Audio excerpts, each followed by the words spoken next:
Plantons maintenant le décor institutionnel belge. Les villes et communes, niveau de pouvoir le plus proche du citoyen, préexistaient à l'État belge. Elles étaient reconnues par la Constitution de 1831. Dès leur origine, le concept d'autonomie communale va s'imposer.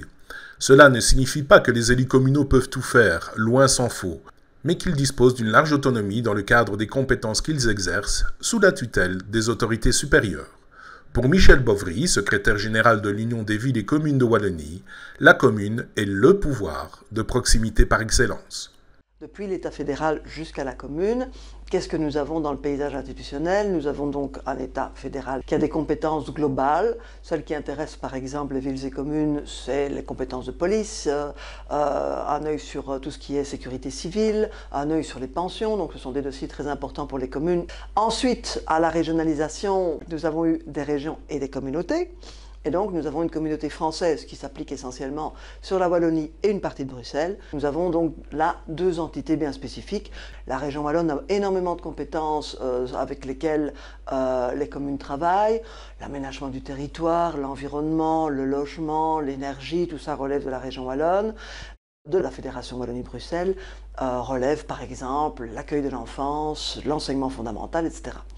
Ensuite, si je continue mon petit voyage, je descends alors d'un cran et j'arrive au niveau des provinces.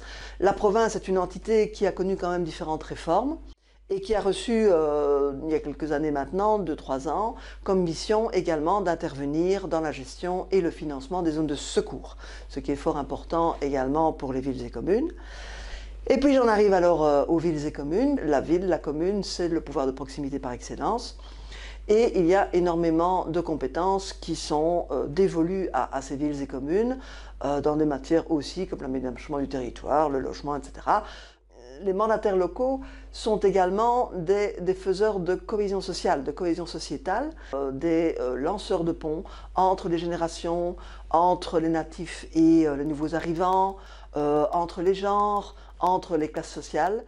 Donc, quelque part, les villes et communes peuvent s'occuper de tout ce qui concerne l'autonomie communale. Ça signifie que si elles repèrent un besoin dans la population et une action qu'elles doivent entreprendre pour aider la population sur ce besoin, elles ont tout à fait la capacité de le faire.